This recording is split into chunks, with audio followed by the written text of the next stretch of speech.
Hello दोस्तों। भाई आज बात करते हैं नए प्रैक्टिस सेट की। देखो, ये जो आपका सेशन चला हुआ है, ये जो मैंने सीरीज चलाई हुई है, सीरीज के अंदर मैं डेली आपको एक प्रैक्टिस सेट कराता हूँ जिसके अंदर एसएससी, आरआरबी और कांस्टेबल की जो भी एग्जाम्स है ना, वो बहुत इसमें कवर हो जाते हैं और ये बहुत इंपॉर्टेंट क्वेश्चंस उनके लिए बन जाते हैं। तो डेली प्रैक्टिस सेट करेंगे तो आपको एक तो सारे चैप्टर्स का रिवीजन हो जाएगा क्योंकि हर टाइप के क्वेश्चन होते हैं इसके अंदर, और दूसरा आपको पीवाईक्यू सीखने को मिलेंगे। चलिए फर्स्ट क्वेश्चन देखते हैं। एनालॉजी का क्वेश्चन है। वो कह रहा है 100 से जैसे 1000 आया, या हम कह सकते हैं 1000 से जैसे 100 बना है वैसे ही एक से क्या बनेगा, क्योंकि यहाँ पहली संख्या गायब है, दूसरी दी हुई है। तो यहाँ पहली संख्या दूसरी से कैसे आई होगी? तो वो क्या करते हैं हम, ये देखो, ये बड़ी संख्या, ये छोटी संख्या, और जब इतना बड़ा गैप होता है तब हमेशा क्या होता है, गुणा या भाग का क्वेश्चन होता है। तो छोटी संख्या चाहिए बड़ी से, तो भाग करके पता चल जाएगा। भाई 1000 को हमें 100 से भाग करना, तो कितना आया, 10 आया। इसका मतलब दूसरी संख्या पहली का 10 गुना, या पहली संख्या दूसरी का 1/10 है। तो दूसरी का 1/10 का मतलब होता है गुणा में 1/10, जो कि अब हम कहें 1 को 10 से भाग करना है, जो कि 0.1 आएगा। तो इसका मतलब ऑप्शन सी हमारा करेक्ट आंसर हो जाएगा। यदि प्लस का अर्थ गुणा, माइनस का अर्थ भाग, ये जो टाइप के क्वेश्चन होते हैं इसके अंदर हमें रीजनिंग की जो पार्ट है वो ये है कि भाई जैसे जैसे वो आपको साइन कहेगा वैसे वैसे साइन बदल दो। फिर उसके बाद आपको बोर्ड मास रूल लगाना होता है। तो उसने क्या कहा है, एक एक करके हम लोग उसको चेंज करते हैं। जैसे भाग के लिए उसने क्या बोला, ऊपर देखो, उसने कहा भाग का अर्थ है माइनस, तो इसका मतलब हमें लिखना है 216 माइनस 3। प्लस का अर्थ है गुणा, तो प्लस है यहाँ, फिर गुणा कर देंगे, ये हो गया 48। फिर यहाँ माइनस है, तो उसने कहा माइनस का अर्थ होता है भाग, तो माइनस का अर्थ यहाँ भाग है, तो यहाँ भाग 6 कर देंगे, और गुणा का अर्थ है प्लस, तो प्लस 21 आ जाएगा। अब यहाँ बोर्ड मास रूल को फॉलो करेंगे। बोर्ड मास रूल के लिए सबसे पहले यहाँ भाग करेंगे, 48 को 6 से भाग करेंगे तो 8 आएगा, गुणा में 3। ठीक है, यहाँ हो गया 216 माइनस, फिर यहाँ प्लस का 21। अब बोर्ड मास रूल के हिसाब से हमें गुणा करनी है, 216 में से 3 को माइनस मत कर देना आप लोग। तो 216 माइनस 8 3 24 और प्लस का 21 हो गया भाई। अब माइनस का 24 और प्लस का 21 का मतलब है कि माइनस का 3 बचेगा हमारा, है ना। तो 216 और माइनस का 3 बचा है, तो 213 हमारा आंसर हो जाएगा, जो कि आपका ऑप्शन बी में दे रखा है। उम्मीद करता हूँ अच्छे से क्लियर हो रही होंगी चीजें। नीचे दिए गए विकल्पों में से लुप्त संख्या ज्ञात कीजिए। तो हमें ये देखना है कि हमारी कहाँ की संख्या गायब है। यहाँ पे ना बीच वाली संख्या मिसिंग है, बीच वाली संख्या मिसिंग है, तो जो भी आंसर आएगा हमें बाकी दोनों फिगर के बीच वाली संख्याओं से कंपेयर करके पता चलेगा हमें क्या निकालना है।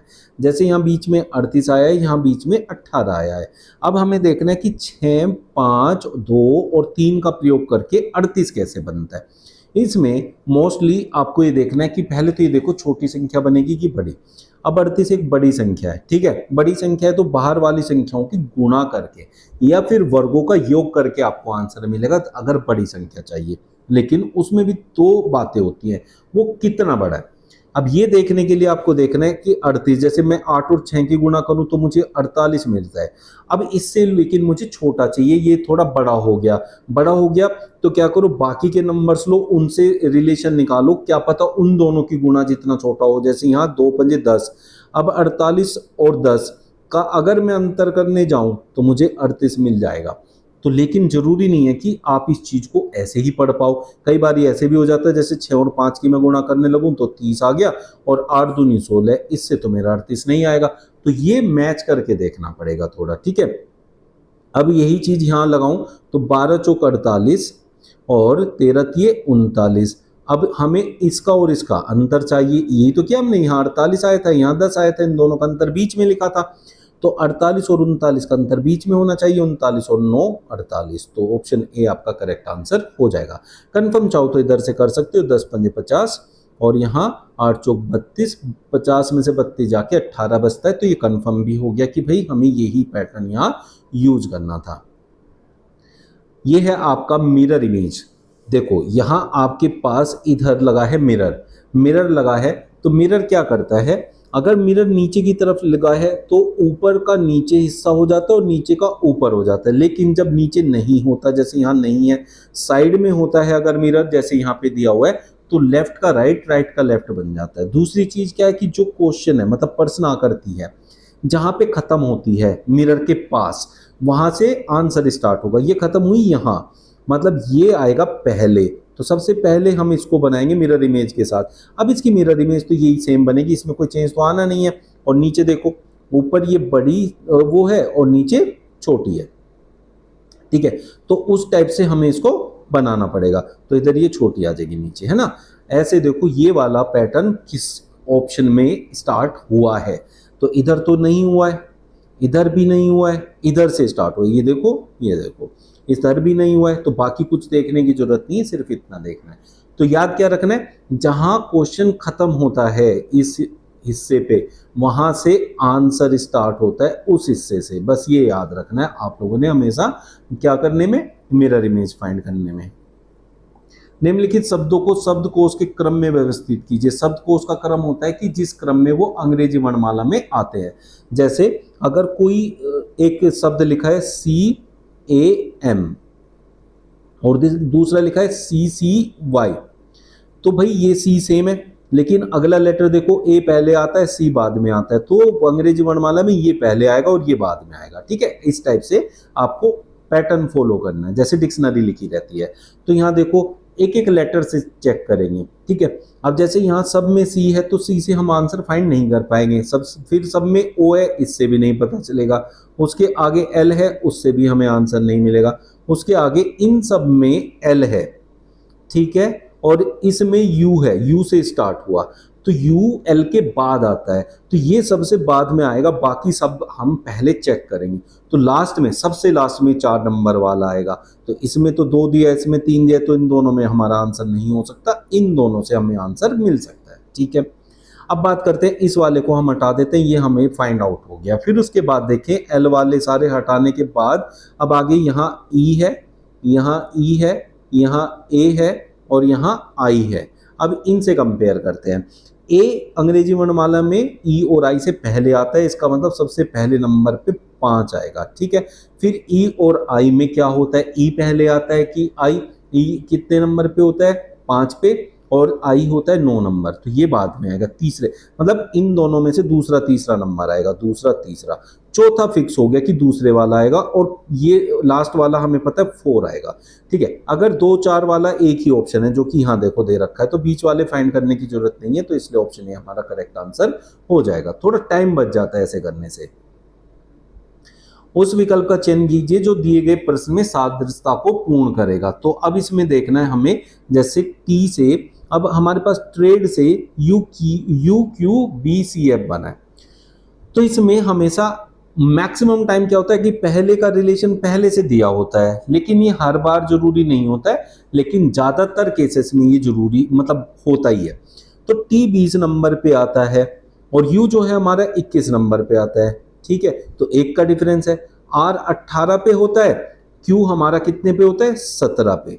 अब देखो पहले वाले केस में हमारा बढ़ के आया 21, 20 से 21, दूसरे में लेकिन -1 हुआ, तो मैंने पहले +1 किया है, फिर -1 किया है, ठीक है। आगे एक बार और चेक कर लेते हैं। A 1 पे होता है, B 2 पे, फिर +1 हुआ है, ठीक है। फिर आगे D 4 पे होता है और C 3 पे होता है, फिर -1 हुआ है, फिर E 5 पे होता है, F 6 पे होता है, फिर +1 हुआ है। तो ये सीरीज हमें फॉलो करनी है। तो अब हमें देखना है कि P से हमें +1 करना है। तो जब +1 -1 हो, मतलब 1 वाले में ना कुछ नहीं करना, बस अगला लेटर देख लो भाई, P से अगला कौन होता है, Q होता है, ठीक है। इसमें नंबर लिखने की जरूरत आपको नहीं पड़ेगी। L से पहले वाला कौन होता है, K होता है ना। फिर इसमें आगे वाला देखेंगे, एक बार पीछा एक बार आगे वाला, ऐसे दे रखे उसने। A के आगे क्या आएगा, B आएगा, ठीक है। और T से पहले कौन होता है, S, और F से E से अगले वाला देखेंगे जो कि F होगा, QKBSF। QKBSF ऑप्शन बी में दे रखा है। उम्मीद करता हूं अच्छे से क्लियर हुई होंगी चीजें।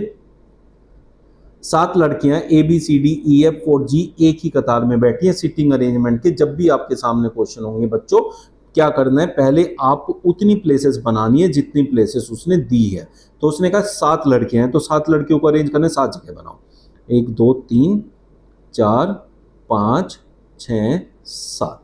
अब आपका जहां से मर्जी वहां से सिटिंग अरेंजमेंट शुरू कर दो। मान लिया हमने यहाँ किया और उसके इधर कोई व्यक्ति होगा तो हम इधर एक एक्स्ट्रा बना देंगे, इधर से काट देंगे। तो ये पैटर्न हम लोग फॉलो करते हैं, ठीक है। तो अब हमें क्या करना है, अब हमें लेकिन स्टार्टिंग कहाँ से करनी है, क्वेश्चन समझाता हूँ हमेशा। अगर किसी की फिक्स्ड प्लेस दी है, भाई ये यहाँ आएगा ही आएगा, क्वेश्चन हमेशा वहां से स्टार्ट करना। जैसे इस क्वेश्चन में कहा है ए और जी दोनों छोरों पर हैं, इसका मतलब ए और जी को हमने दोनों छोरों पर बैठाना है, एक तरफ ए बैठाना है, एक तरफ हमें जी बैठाना है।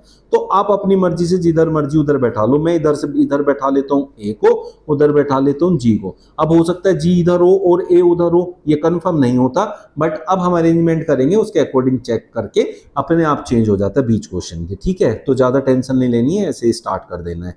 उसने कहा क्वेश्चन सी ए और डी के बीच में बैठा है। अब अगर मैंने ए बैठाया है यहाँ, तो सी तभी बीच में आएगा जब डी यहाँ होगा, है ना, डी ए सी हो गया, ठीक है। ई एफ और जी के बीच में बैठा है, जी ये रहा, एफ और जी के बीच में फिर ई ऐसे ही बैठ सकता है, ठीक है। तथा बी डी और एफ के बीच में बैठा है, डी और एफ ये रहा, इनके बीच में एक ही जगह बची है, वो बी आ गया। तो हमारा सिटिंग अरेंजमेंट ऑटोमेटिकली फिट हो गया, ठीक है।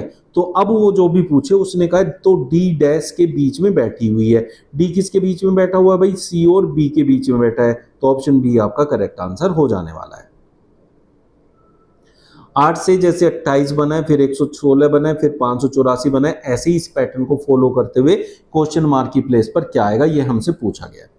8 एक छोटी संख्या है, 28 एक बड़ी संख्या है, फिर 116 बहुत बड़ी सी संख्या होगी और 584 बहुत ही बड़ी संख्या है, ठीक है। जब एक छोटी सी संख्या से स्टार्ट होके एक स्टेप, दो स्टेप, तीन एक स्टेप में ही 500 के आसपास पहुंच गया, मतलब बड़ी संख्या पहुंच जाए, तो लिखित में ले लो वो क्वेश्चन गुणा का और वर्ग का ही हो सकता है और कहीं का नहीं होगा, क्योंकि इतनी बड़ी संख्या हम गुणा करके ही बना सकते हैं।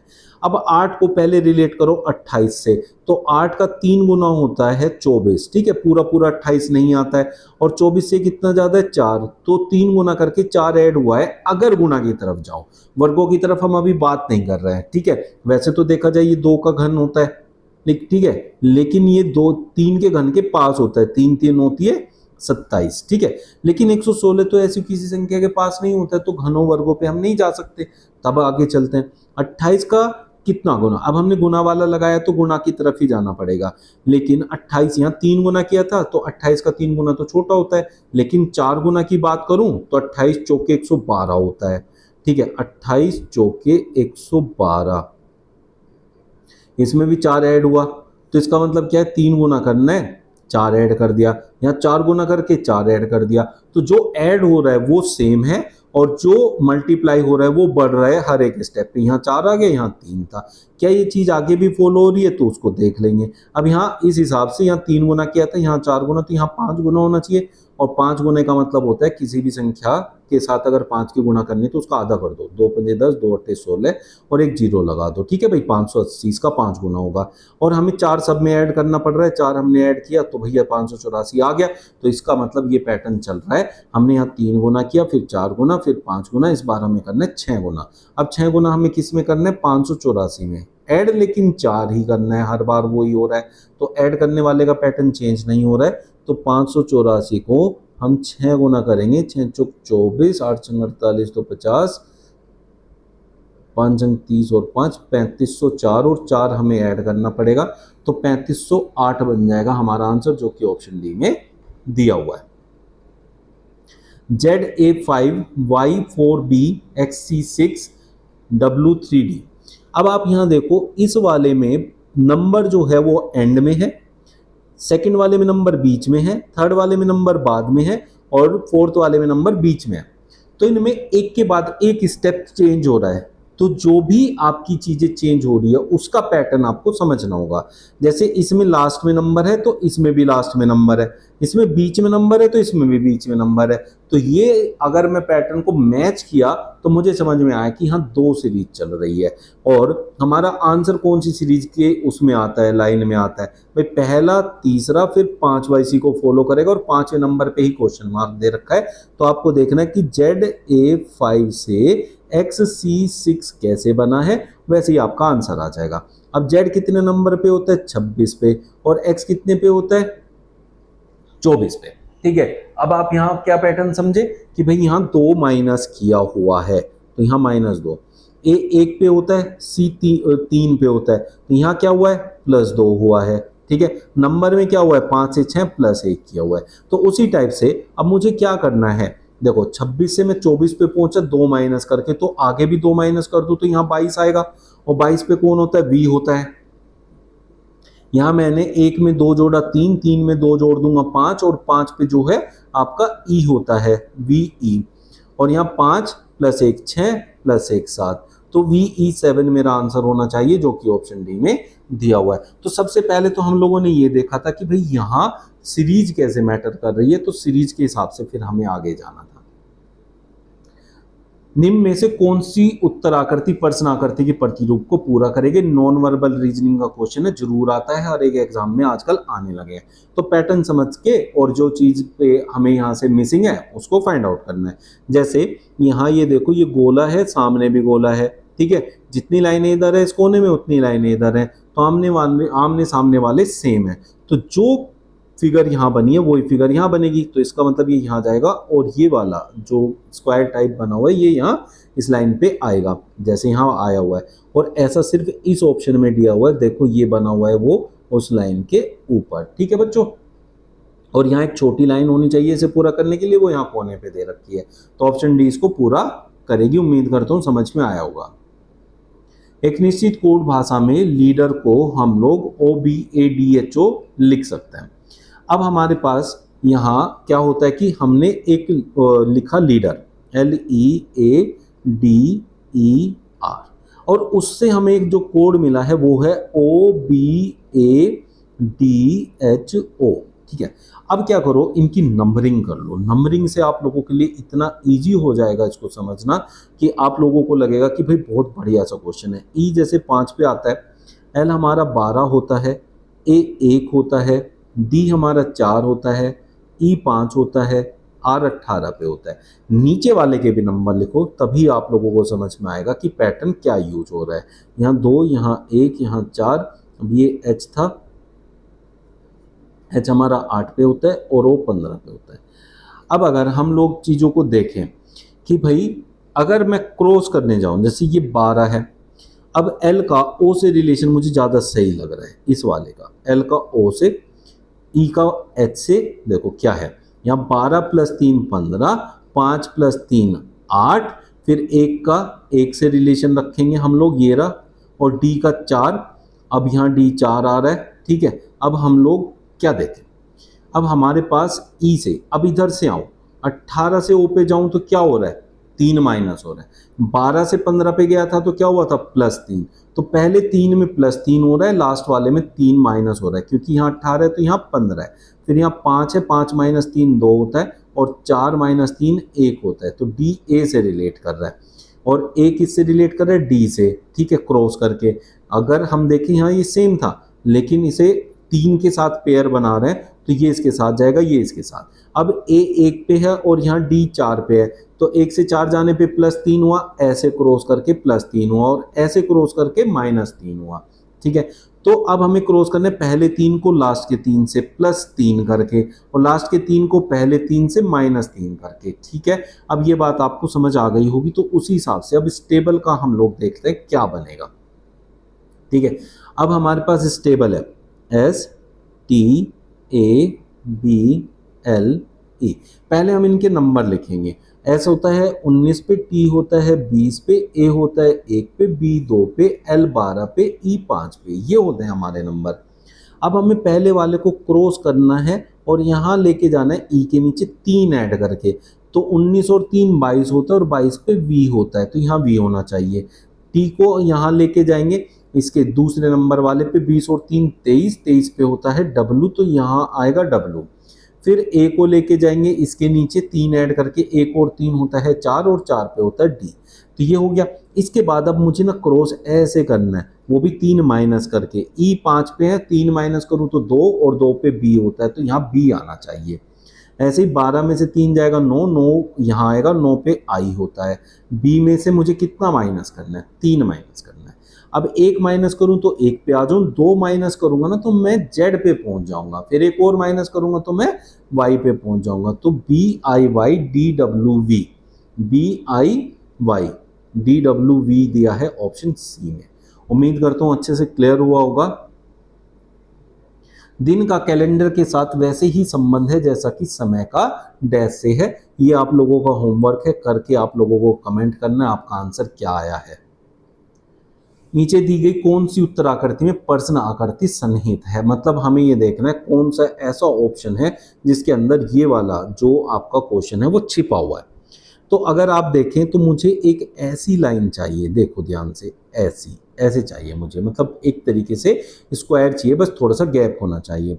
अब यहाँ ये ऐसे तो आ रहा है लेकिन ये नीचे की तरफ नहीं आ रहा है, इधर कोई भी स्क्वायर मुझे मिल ही नहीं रहा है।